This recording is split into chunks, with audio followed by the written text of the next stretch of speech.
Hi, how are you all? It's me Vidya. So today's video is a very important one, a long awaited one about the current border restrictions about New Zealand, and soon New Zealand is going to open border for all the foreign nationals. So here is the good news for you. Let's get started. We have a good news from the New Zealand government that they have announced just day before yesterday on 24th of November that New Zealand is going to open its border for the foreign nationals from 30th of April 2022. So that's a good news, isn't it? For many of the foreign nationals who are waiting to either visit, travel, work, or live in New Zealand. So this is a really good news from the government to all of those people who are waiting to hear this. But it actually happens in stages. So what their current plan is, they are going to start allowing first New Zealand citizens who are kind of stuck in other countries like Australia and the other countries. First they will start allowing the New Zealand citizens first who are on the New Zealand passport. So that would start from 16th of January 2022. Previously a New Zealand citizen or a New Zealand passport holder who is in the other country, if they have to come into New Zealand, it was a mandatory requirement that they need to stay in MIQ facilities. MIQ is managed isolation quarantine, which is like organized by government. So it is like government funded, government aided, it used to be, and they need to stay in that for 2 weeks. Only then they will be able to enter into New Zealand. But now it is no longer considered as mandatory. So but there is still home quarantine which is needed, but that is just for 1 week. I'll share the details in detail because it remains same either for New Zealand citizens or any other foreign nationals. The home quarantine thing remains the same, so I'll explain about that very soon.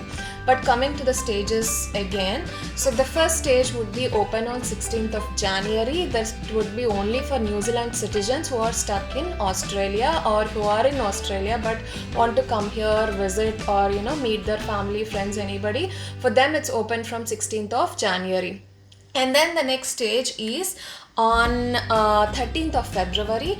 That would be open for again New Zealand citizens but from the other countries, including the high risk countries. So there are 5 countries which New Zealand government still has under that, which is Brazil, Fiji, India, Pakistan and Papua New Guinea.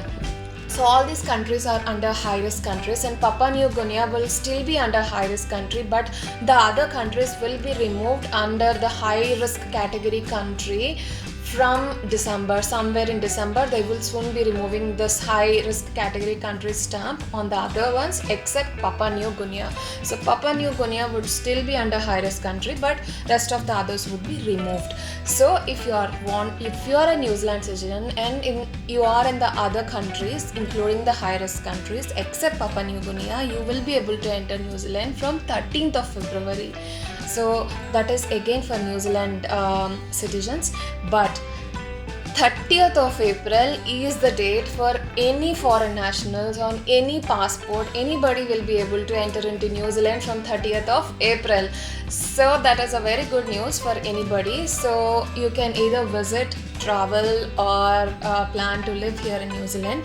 But there are again certain conditions, because if you have to travel to New Zealand as a foreign national, you will need to have certain you will need to follow certain important criteria, isn't it? So the first thing would be the visa. Visa would anyways be a mandatory thing for you to enter into any country and for you to enter into New Zealand. So visa, apart from the visa, there are also few things that you will need to consider before entering into New Zealand. So that is that you will need to have a negative pre-departure test. The negative pre-departure test cannot be older than 72 hours. So you need to give a negative pre-departure test.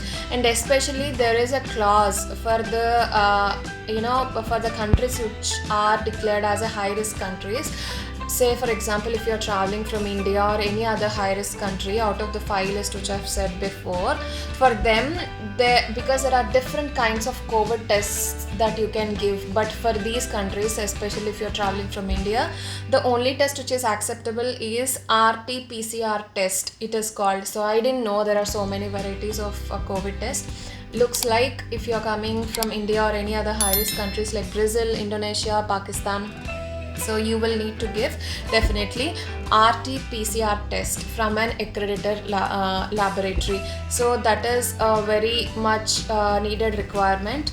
And then you will need to be fully vaccinated. As I said in my previous video, there is a list of vaccines that is needed, and then those are the vaccines. Like for now, there are 8 different vaccinations which New Zealand government approved. So please go back to that video if you didn't know what is the list. And then you will need to be fully vaccinated, and then you will need to provide a proof of proof that you're fully vaccinated. And then also you will need to provide transparent details about your declaration of your travel history. Please be really sure about your travel history. Don't take any chances, because New Zealand government is really strict in scrutiny of those travel history. You can't even miss placing a country which you have used as a transit to change your flights or planes. Please also mention those countries where you have used as a transit as well. So please really be careful in mentioning your travel history. And also you will need to give a COVID test here when you land in New Zealand, just on the day when you land in New Zealand. After you have given your test, you will also be asked to make an arrangement for self-isolation at home. So I'm not sure how those arrangements, how government is expecting those arrangements to be, but you need to be in self-quarantine or home managed isolation for 1 week as of now. So only after you get a negative test, because after there will be a first COVID test that will be taken on your day of arrival, and after 7 days again, I think there would be another final negative test that needs to be returned before you can go outside of your quarantine. So that is the kind of approach that the New Zealand government is taking at this point of time.